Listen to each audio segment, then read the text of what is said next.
우리가 어제 우리 구주 예수 그리스도 다시 오시는 그날까지 흠없고 책망받을 것도 없이 이 명령을 지키라, 이 말씀을 통해서 예수님 다시 오심을 기다리는 신앙에 대해서 우리가 살펴보았습니다.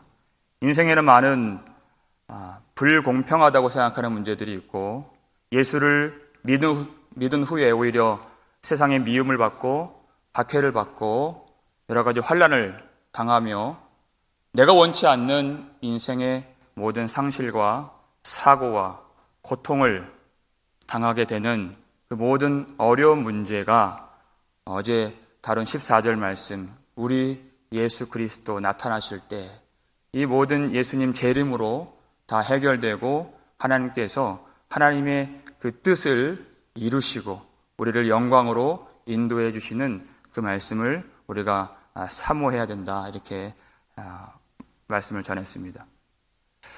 우리가 우리 예수 그리스도 오시는 그 날을 준비함에 있어서 많은 사람들이 이 말씀에 혼동을 갖고 있기 때문에 더 우리가 주밀하게 살펴야 할 필요가 있는데요. 특별히 시한부 종말론자들의 그 예를 들 수가 있습니다. 이 사람들은 우리가 어찌 보면 함부로 말하기가 조심스러운, 왜냐하면 너무나도 우리의 모습이 그들에 비하여 부족하고 부끄러울 때가 있습니다. 얼마나 헌신적으로 예수님 오시는 날을 준비하는가.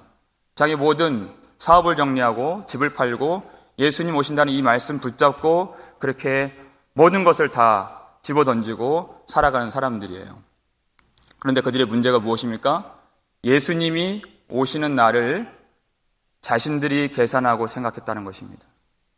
오늘 말씀 보니까요, 기약이 이르면 하나님이 그의 나타나심을 보이시리니 그랬어요. 기약이 이르면, 원어를 보니까 카이로스 이디오이스, 킹 제임스 버전을 보니까요, 이 대목에서 in his time 그랬습니다. NIV는 in his own time 그랬어요. 하나님께 속하여진 그 시간, 하나님이 정하신 그 시간, 우리가 우리의 생각으로 계산할 수 있는 재림의 때가 아니라 하나님 주권 안에 있는 그 시간을 우리는 잠잠히 인내로서 기다려야 하는 것입니다. 마태복음 24장 36절을 보면 누가 그 시간을 아신다 그랬습니까? 읽겠습니다. 그러나 그 날과 그때는 아무도 모르나니 하늘의 전사들도 아들도 모르고 오직 아버지만 아시느니라. 아멘. 그랬습니다. 그 날은 아무도 모른다. 아무도 그의 생각과 지혜로 계산할 수 있는 그때가 아니다 것이에요. 심지어 공생애를 하시는 그 아들 예수님도 내가 알지 못하고 오직 하늘의 아버지만 아시느니라 주님이 가르쳐 주신 것입니다. 천사들도 알지 못한다. 왜 그렇습니까? 마태복음 24장 44절을 보면 그 이유가 나오죠. 읽겠습니다. 이러므로 너희도 준비하고 있으라. 생각하지 않은 때에 인자가 오리라 그랬습니다. 왜냐하면 우리가 그 날을 준비하고 있어야 하기 때문에 그렇습니다. 만약에 단순하게 생각하면 그 날과 시를 알면 준비하기 수월하다고 생각할 수 있지만 조금만 더 깊이 생각하면 그것이 아닙니다. 오히려 준비를 못하게 되는 것입니다. 엄마가 이제 장을 보기 위해서 나갈 때 아이들에게 하는 말이 있죠. 엄마가 없다고 TV 보지 말고 게임하지 말고 숙제하고 기다리고 있으라고. 엄마가 정확히 1시간 후에 올 거라고. 그러면 애들이 어떻게 하죠? 한 58분 정도 놉니다.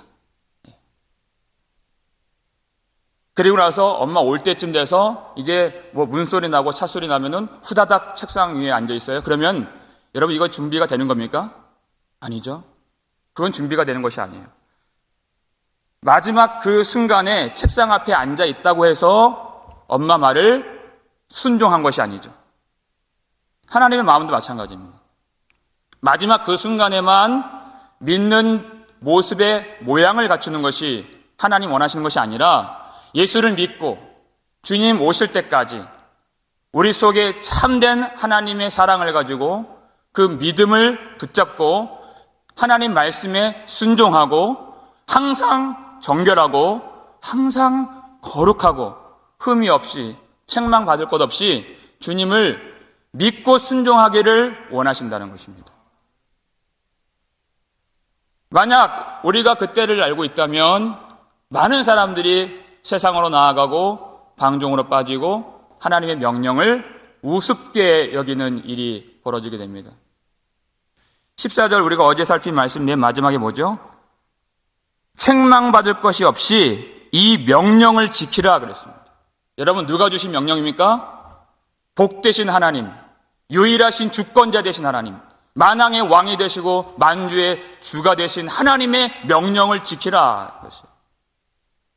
그래서 야고보 사도도 사랑하는 형제들아 주께서 강림하시기까지 길이 참으라 그랬어요. 여러분 이 땅에서 내 마음대로 살 것 같으면 참을 일이 무엇이 있습니까? 인내할 것이 무엇입니까? 내 생각대로 살 것 같으면, 내가 세상을 본받고 세상을 따라갈 것 같으면 왜 박해를 받아야 되고 왜 인내를 해야 됩니까? 그럴 이유가 없는 것이죠. 오직 주권자 되시는 하나님의 명령을 따르기 위해서 우리는 오늘도 참고, 야고보 사도는 길이 참으라, 길이 참으라 이렇게 말씀하신 것이에요. 세상을 따르지 않고 오직 우리의 왕이 되시는, 만왕의 왕, 만주의 주 되시는 하나님의 명령을 따르기 위해서. 우리 이 육을 갖고 있다는 것은 너무나도 이 세상에 적합한 우리 몸이기 때문에 세상의 명령을 따를 때에는 그렇게 어렵지 않습니다. 누구나 다 세상의 명령을 대부분 따라가면서 살고 있습니다. 그런데 우리가 정말 복되신 하나님, 유일하신 주권자, 만왕의 왕, 만주의 주 하나님의 명령을 따르고 있는가? 수많은 사람들이 하나님을 멸시하고 하나님을 따르지 않죠. 그리고 예수를 믿는 사람들도 믿는다고는 하지만 하나님의 명령을 가볍게 여기고 따르지 않는 사람들이 많이 있습니다. 그런데 성령께서 우리에게 주시는 빛은 과연 나는 어떠한가? 나는 과연 그 명령을 따르고 있는가? 그것을 보기를 원하신다는 것입니다. 요한 사도가 뭐라고 말했습니까? 내가 범죄하지 아니하였다 하면 우리 속에 뭐가 없다 그랬어요? 하나님의 말씀이 우리 속에 있지 아니한 것이라 이렇게 얘기를 했어요. 나는 주님을 따라가고 있습니다. 범죄한 것 없습니다. 그러면 우리 속에 말씀이 없는 사람이다. 이렇게까지 얘기했어요. 성령께서는 그것을 가르쳐 주시기 위해서 오셨다 그랬습니다. 우리가 하나님의 말씀을 따르지 않고 주권자를 거역한 그 가장 큰 증거가 무엇입니까? 그것이 바로 예수 그리스도의 십자가인 것입니다. 우리가 얼마나 하나님을 거역하고 하나님께 범죄하였는가 십자가로 부인할 수가 없는 것입니다. 그것은 유대인들만, 어떤 몇 사람들만 십자가로 예수님을 못 박아 죽인 것이 아니라 바로 내가, 우리 죄가 그렇게 예수님을 십자가에 내몰았다고 하는 것을 하나님이 알길 원하시는 것입니다. 그래서 하나님께서 우리가 십자가 앞에 나아가서 받을 수 있는 은혜는 오직 우리가 죄인 되었을 때 그가 우리를 위하여서 십자가에서 죽으신 바 되어서 하나님께서 우리에 대한 하나님, 자기의 사랑을 확증하신 그 은혜, 얼마나 우리를 사랑하시고 얼마나 우리에게 용서의 은혜를 주길 원하시는 하나님이신가를 아는 그 은혜 외에는 다른 은혜가 없는 것입니다. 그래서 십자가의 복음이라고 하는 것입니다. 스데반이 복음 전할 때 그 설교 말미에 있었던 그 내용들은 다 우리에게 하는 것입니다. 너희가 성령을 거슬렀고 너희가 그 하나님의 아들 의로운 예수 그리스도를 죽인 바 된 사람들이요 천사가 전하여준 율법도 지키지 못한 사람이라 하는 그 말을 듣고 분노가 일어나서 회개치 않는 사람들은 스데반을 죽이는 사람이고, 근데 그 말씀을 받고 그 말씀이 나에게 주신 말씀인 줄 알고 내가 성령을 거슬렀으며 내가 하나님의 말씀을 사실상 지키지 못한 사람인 것을 깨닫고 십자가 앞에서 나의 죄를 용서해 주신 예수 그리스도 주님 앞에 엎드려서 애통하고 가슴을 치며 회개하는 자들에게는 하나님이 자기의 사랑을 확증시켜 주신다는 것입니다. 그것이 우리가 받을 은혜인 것이에요. 예수님이 모든 율법의 요구를 이루셨다 그랬습니다. 그렇다면 이 명령을 지키라. 여러분, 이 신약에서, 이 성령 시대에서 이 명령을 지키라의 가장 큰 명령을 지키는 모습이 무엇입니까? 하나님 앞에서 나의 죄를 깨닫는 것입니다. 나는 의인을 부르러 온 것이 아니요 죄인을 불러 회개시키러 왔노라 하신 주의 말씀을 깨닫고 우리 대신 십자가에서 죽으시고 모든 율법의 요구를 이루신 주님을 의지하고 회개하는 것, 그것이 명령을 지키는 데 있어서 가장 중요한 일인 것입니다. 그렇다면 예수님 다시 오신다는 것은 모든 숨겨진 것들이 다 드러나지 않을 것이 없는 그때를 말하는 것이에요. 모든 해의 빛과 달의 빛과 그 별들도 떨어지는 그때 오직 예수 그리스도의 영광의 빛만이 있게 되는데 그때에는 모든 감추어졌던 것들이 다 드러나게 되는 때를 말하는 것입니다. 뭐가 드러나겠습니까? 하나님의 비밀이 드러나고 인생의 죄가 드러나는 것입니다. 지금 이 땅에서 영광을 본 사람들은 지금 가슴을 칠 수가 있는 것입니다. 마지막 예수 그리스도 오시는 그날까지 항상 준비하고 깨어 있으라. 생각하지 못한 때에 인자가 오리라. 무엇을 준비하겠습니까? 이 명령을 지키는 것이 무엇입니까? 주님이 그렇게 원하시는 그 명령은 우리가 주님의 영광을 보면서 십자가 앞에서 그 죄를 깨닫는 것이에요. 그래서 볼지어다 그랬습니다. 얼마나 그 마지막 끝날에 큰 영광으로 임하시게 되는가, 그리고 그때는 어떤 일들이 나타나게 되는가. 우리 요한계시록 1장 7절을 보겠습니다. 읽겠습니다. 볼지어다 그가 구름을 타고 오시리라. 각 사람의 눈이 그를 보겠고 그를 찌른 자들도 볼 것이요 땅에 있는 모든 족속이 그로 말미암아 애곡하리니 그러하리라. 아멘. 그랬어요. 볼지어다 그랬습니다.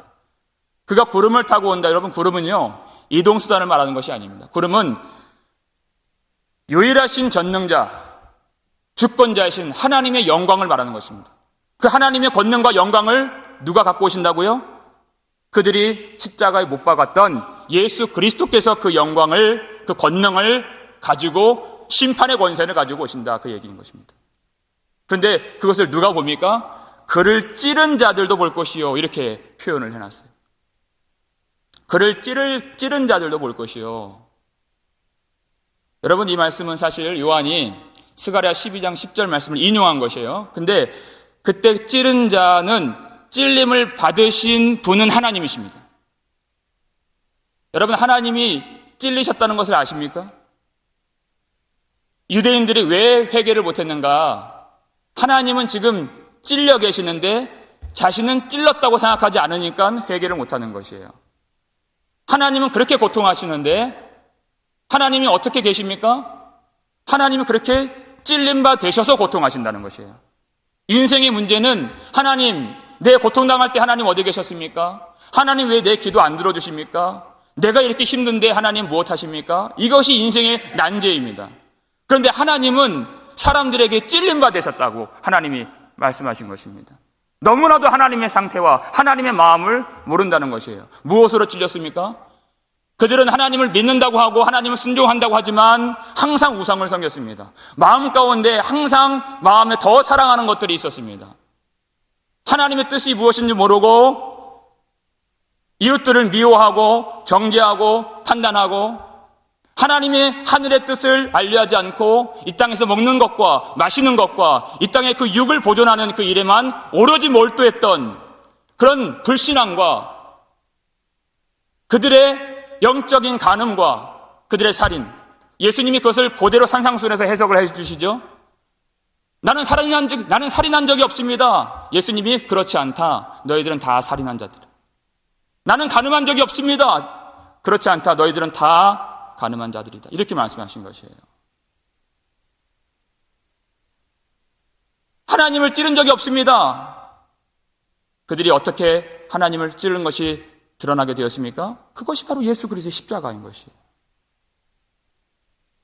그런데 그 모든 족속이 예수님 오시는 그날에 어떻게 한다 그랬어요? 다시 계시록 1장 7절 말씀 밑에 보니까요. 모든 족속이 그로 말미암아 애곡하리니, 애곡한다 그랬습니다.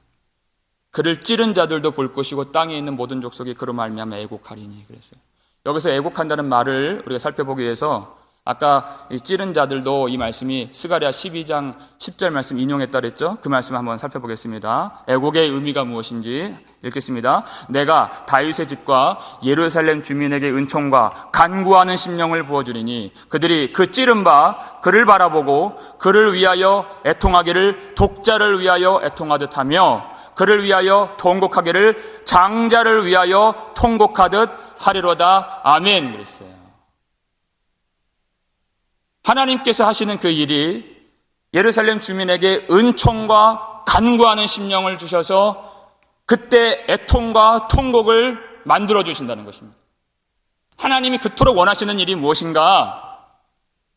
자신이 하나님을 찌른 자인 것을 깨닫고 그리고 독자를 위하여 그랬어요. 그리고 장자를 위하여 그를 위하여 통곡하듯 하리로다. 이 스가랴의 이 말씀을 요한이 그대로 받아서 땅에 있는 모든 족속이 애통하리라 그랬습니다. 언제요? 예수님 다시 오시는 그날에 하나님이 그토록 원하시는 그 일, 자신의 그 땅에 있는 일들이 상실되고 망하고 실패하고 내 고통 때문에 애곡하는 것이 아니라 그 아들을 위하여서, 장자를 위하여서, 내가 찌른바된 예수 그리스도의 십자가를 바라보면서 애곡하는 그 일을 하나님께서 예수님 오시는 그 최종적인 날까지 그 일을 이루시겠다 약속해 주신 것입니다. 하나님의 명령이 바로 그것이기 때문에 하나님의 뜻을 이루고 우리가 주님 오시는 날을 준비하는 것이 바로 그 일이기 때문에 여러분, 요한계시록에는 두 가지 통곡이 있습니다. 어제도 살폈지만 끝까지 회개치 않는 자들의 통곡이 있어요. 그들도 가슴을 친다 그랬습니다.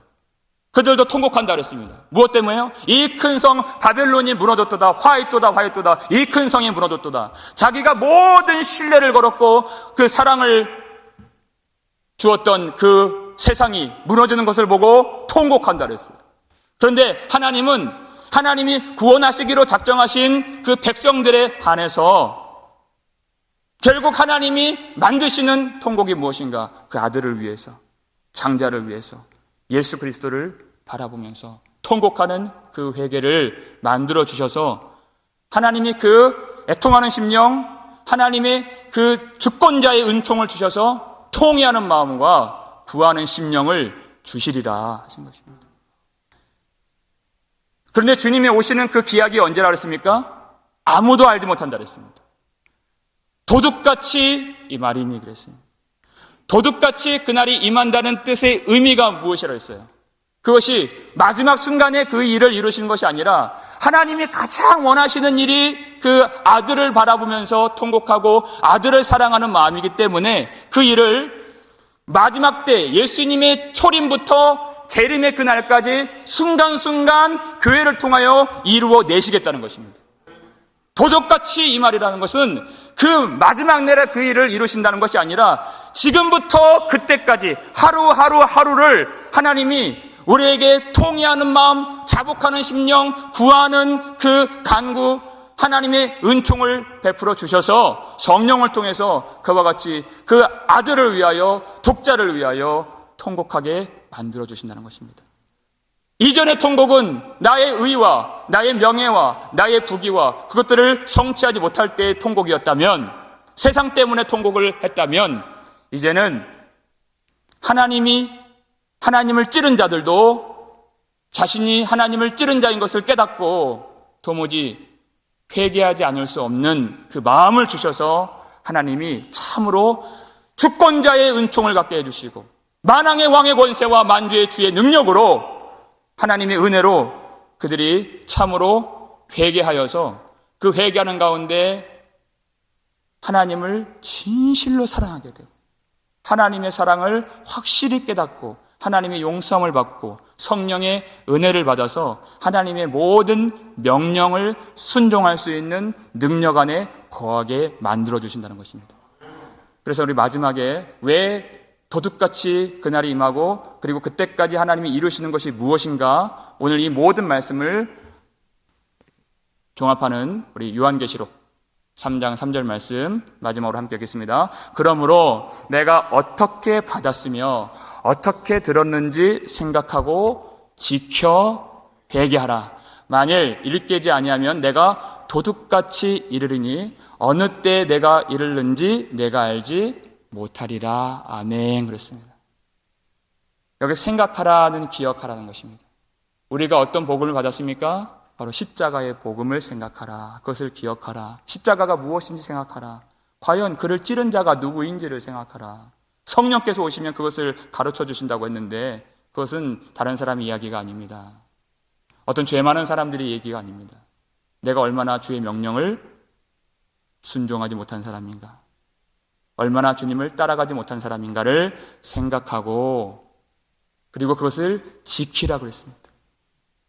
그 말씀을 항상 붙들고 내가 매일 십자가 앞에 더 가까이 가오니 구세주에 흘린 보배 피로써 나를 정케 하소서.